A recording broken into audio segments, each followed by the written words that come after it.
nous avons organisé un événement ici avec ICANN, qui est l'institution mondiale qui gère les noms de domaine, tout ce qui est identifiant de l'Internet.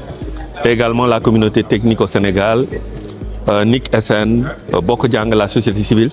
Donc nous avons aujourd'hui pas mal d'acteurs ici présents parce que nous sommes dans une initiative qui est mondiale, qu'on appelle l'Universal Acceptance, qui est célébrée par tous les pays, tous ceux qui font la promotion du multilinguisme de l'Internet, y compris le Sénégal.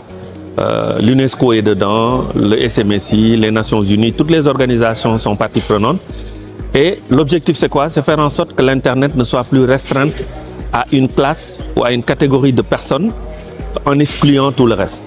Quand on dit exclure tout le reste, c'est l'étudiant, c'est le Ndongo Dara qui est Pulaar, qui est à Matam, qui va utiliser l'Internet. C'est le Diola qui est dans le sud, c'est le Ndongo Dara, le commerçant qui est au Sénégal oriental, qui ne parle pas forcément le français. Et toutes ces limitations ont été telles que même le français ne permettait pas la mise en place des accents aigus, accents graves et accents chapeaux sur ce qu'on appelle les noms de domaine et les adresses e-mail. Donc cette initiative vise à ouvrir l'Internet vers un standard beaucoup plus ouvert qui permet, quand un pays qui a ses langues, ses scripts, ça peut être l'anglais, ça peut être le latin, ça peut être l'arabe, ça peut être toutes les langues. Ici au Sénégal, c'est le Bambara, le Diola, le Pulaar, écrit en caractère latin ou en caractère arabe, qu'ils puissent accéder à Internet sans limitation. Maintenant, ça, c'est du point de vue de l'utilisateur.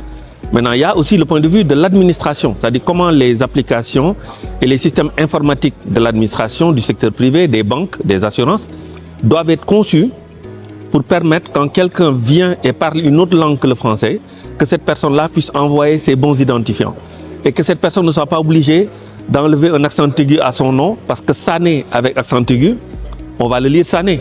Mais Sané sans l'accent aigu, quelqu'un peut le lire San. Et donc il y a des confusions qui sont dues au fait qu'on est obligé d'éliminer les accents aigus, accents graves et tout le reste dans les noms, qui peut amener des confusions dans la manière dont les personnes s'identifient sur Internet. Donc ce que nous sommes en train de discuter ici, c'est une initiative que Xéwal lance pour montrer que techniquement nous sommes prêts. Techniquement, nous avons des ingénieurs capables de mettre en place et de mettre à niveau les systèmes informatiques de l'administration, du gouvernement, du secteur privé, des partenaires, et qu'ensemble, qu'on puisse impacter également le curriculum vitae des universités, des instituts de formation, pour que nos jeunes ingénieurs ne soient pas seulement que des développeurs web, des designers ou des développeurs d'applicatifs, mais qu'ils comprennent que quand ils développent une application, c'est pour une communauté et que cette communauté ne doit pas avoir de restrictions dans la manière dont les systèmes sont conçus. Donc nous sommes en train de discuter sur une feuille de route pour que le Sénégal ait un référentiel de l'UA, pour que le Sénégal mette en place un comité, une cellule de l'Universal Acceptance, et qu'il y ait des standards et des exigences qui, quand quelqu'un ne se conforme pas, qu'il y ait une opposabilité et qu'il y ait une exigence de conformité au niveau institutionnel. Donc c'est un travail très scientifique, mais qui demande beaucoup d'acteurs, qui demande l'implication de beaucoup de communautés. Et cette problématique n'est pas limitée. Elle s'étend au secteur privé, à la société civile, aux personnes présentant des handicaps, aux femmes, à la diaspora. Aucune communauté n'est exclue. Le ministère de l'Éducation nationale est interpellé, le ministère de la Famille est interpellé, le ministère de la Culture. Je pense que nous sommes en face d'un programme dont l'objectif est vraiment de redonner la parole aux communautés, de les valoriser et de faire en sorte que nos cultures, que nos richesses ne se perdent pas avec l'uniformisation que l'Internet est en train de vouloir nous imposer.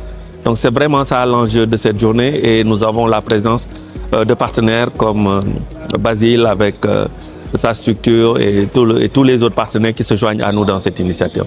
Merci.